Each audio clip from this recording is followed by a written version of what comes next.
Minister Miller will be detailing our immigration plan. Before he does, I want to say a few things.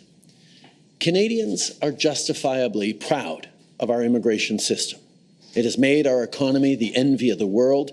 It's how we've built strong, diverse communities. It's how we've demonstrated that differences can and must be a source of strength, not a source of weakness for communities and society. Immigration is vital to our future.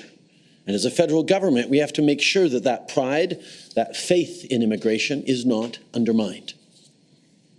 We've been through a hard time these past few years. COVID stopped everything.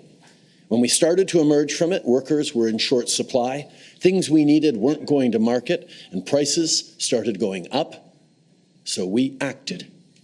We made sure that our businesses had workers. Our economy got moving again. We actually experienced the fastest jobs recovery after the pandemic in the G7.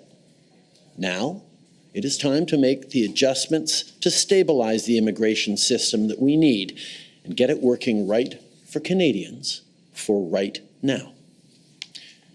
Today, we're announcing that we will reduce the number of immigrants we bring in over the next 3 years, which will result in a pause in the population growth over the next 2 years.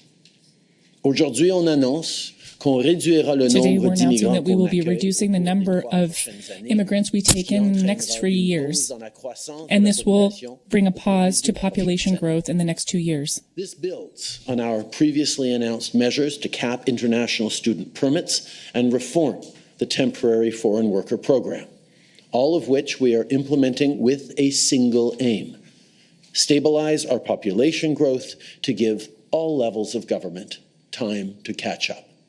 Time to make the necessary investments in healthcare, in housing, in social services to accommodate more people in the future. Our immigration system has always been responsible and it has always been flexible. And so we are acting today. Because in the tumultuous times as we emerged from the pandemic, between addressing labor needs and maintaining population growth, we didn't get the balance quite right. With the plan we're announcing today, along with previously announced measures, we're making our immigration system work better. Les mesures qu'on a déjà mises en place The measures that we have already put in place are bearing fruit. The new immigration plan will make a significant difference. We need others to step up and do their part too. Far too many corporations have chosen to abuse our temporary measures, exploiting foreign workers while refusing to hire Canadians for a fair wage. All while, under the watch of provinces, some colleges and universities are bringing in more international students than communities can accommodate, treating them as an expendable means to line their own pockets. That's unacceptable, and it needs to change. Businesses should no longer rely on cheap foreign labor. My message to them is that there is no better time to hire and invest in Canadian workers. Our international student cap is dealing with exploitative colleges and universities, but all institutions need to take it upon themselves to be more responsible. And every step of the way, we need provinces and territories to work closely with us, too. Toutes les provinces et territoires vont devoir faire leur part. All provinces and territories will have to do their part. This includes, of course, Quebec. The measures announced today will continue to reduce temporary immigration in Quebec. As you know, the Quebec government has its own permanent immigration targets, and it selects the majority of its temporary immigrants. They have the responsibility to act over what they control to contribute to our common goals of reducing temporary immigration and protecting French. Furthermore, with today's plan, we're also contributing to the vitality of French across Canada by increasing our Francophone immigration levels outside Quebec. Is essential for Canada's future, but it must be controlled and it must be sustainable.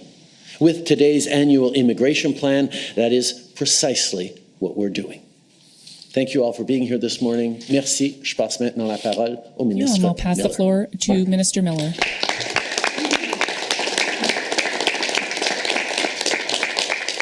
Merci, Monsieur le Premier Ministre. Bonjour tout le monde.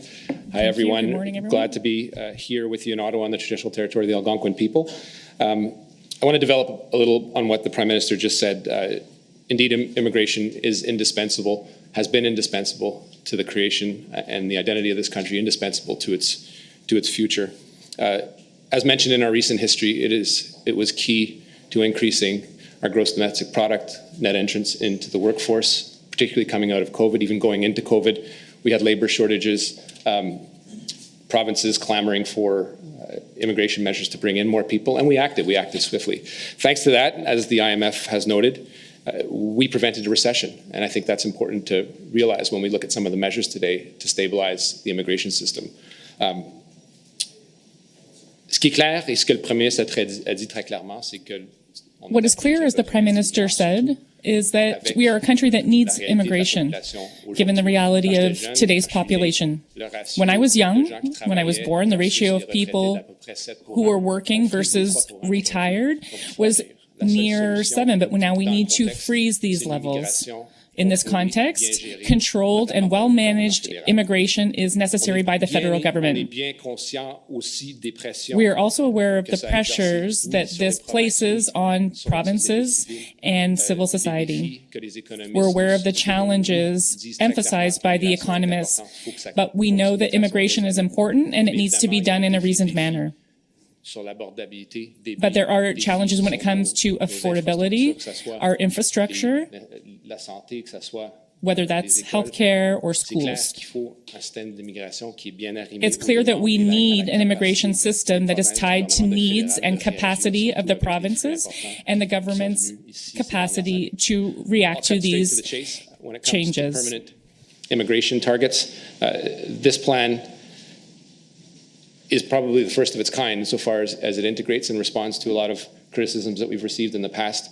This plan that we table as a statutory matter on November 1st only talks about permanent residency. This plan this year gives a better snapshot for people to look at total population growth and the growth of temporary residents, as well as the measures that we're putting into place to reduce those populations over the next few years. When it comes to Canada's permanent immigration targets, and aligning them to our economic needs, I'm here to announce and confirm that the current plan reduces next year's projections from 500,000 permanent residents to 395,000, a net reduction of 105,000 permanent residents immediately in 2025. After that, in 2026, a progression down to 380 to stabilize the numbers at 365 in 2027. The lower permanent resident targets, as well as the temporary resident targets that I will speak to in some length in the next few minutes, will have and are expected to impact the housing supply gap by about 670,000 units by the end of 2027. That means that we will not have to build an additional 670,000 housing units by that time. This is significant. Again, some structural aspects to this plan as well is the need to focus on people that are already here.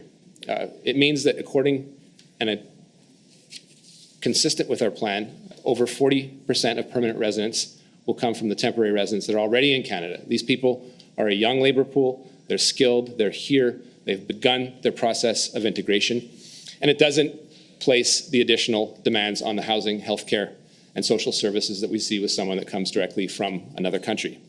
It makes sense. We have a large pool. There are ways to integrate that highly talented pool into the permanent residency population. Adjustments will be made to our economic immigration streams to prioritize that transition of workers already here and focus on the labor and be responsive to the labor market needs. But for that, we need provinces to move forward and come forward with their data and tell us their needs. The federal government has an understanding of what those needs are. It is a sophisticated one, but it isn't the only voice in this. And provinces have a responsibility to come to us and tell us what those needs are. Les Canadiens et Canadiennes, évidemment, sont fiers de cette Obviously, Canadians are proud of their reputation as leaders in resettlement of refugees. Our targets on refugee resettlement have been reduced because of global reductions that are affecting us today. But our commitment to some of the most vulnerable in the world still remains. It's important to reunite families, including spouses, children, parents, and grandparents. As such, we will continue to take 40% of family immigration reduction targets in 2025.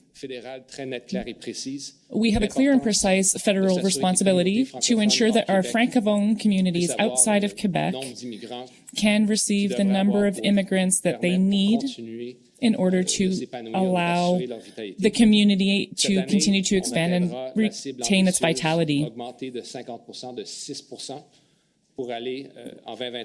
We are seeking to raise this target by 50% up to 6% and then up to 10% in 2027, which is significant because that's 3 times more than what we were doing a few years ago. A little earlier, for the first time, the Immigration Levels Plan includes targets for temporary residents, such as international students, temporary foreign workers, the postgraduate work permits that comprise that. In the temporary residence space, over 50% of that is occupied by international students and postgraduate work permits.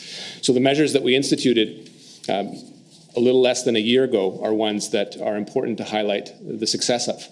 We have seen, thanks to those measures, a reduction of about 43% in the number of new study permits accorded, and that's working. Studies are showing quite consistently that that is contributing to the lowering of the rent, notably in Vancouver, Surrey, as well as Toronto, close to 8 to 10%. And this is something which is a clear proof point, and in fact encourages us to take the measures that we are taking today with respect to permanent residency.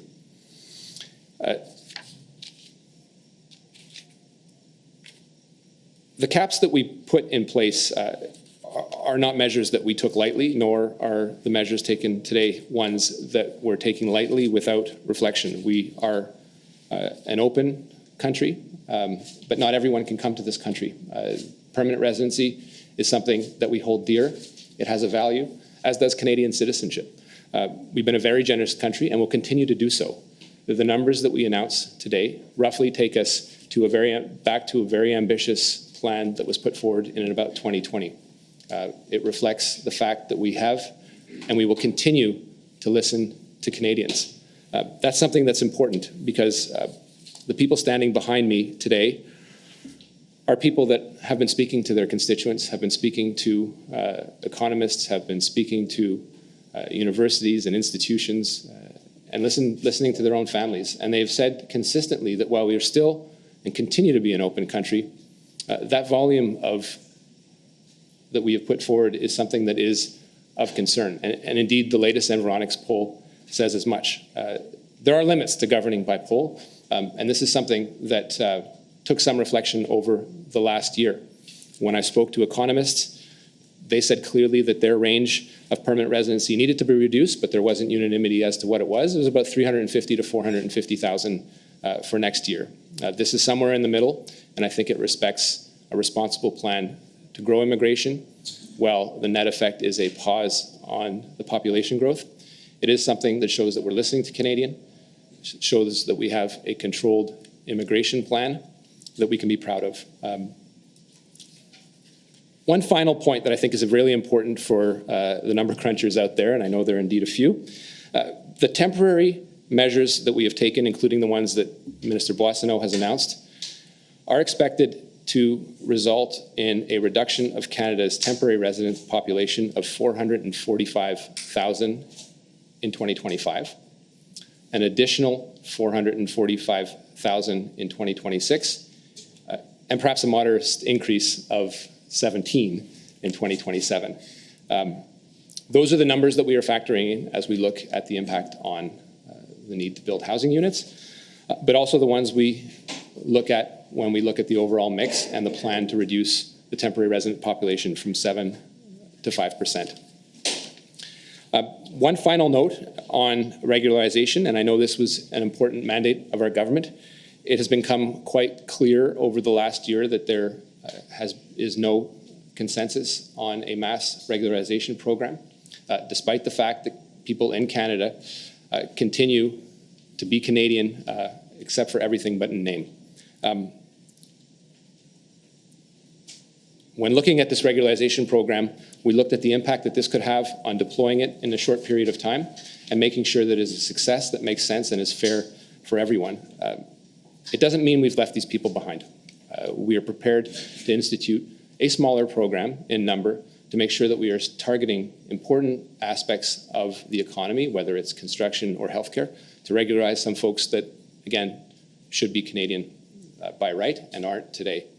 Those are measures that will continue, but in a much smaller amount than perhaps the mandate letter that I carry suggested. And that is something that we will continue to work on and continue to work with Canadians and the implicated organizations. We have a lot of challenges in this area. The consensus is one that was hard fought. It's something that we have to continue fighting for, and we will continue fighting for it.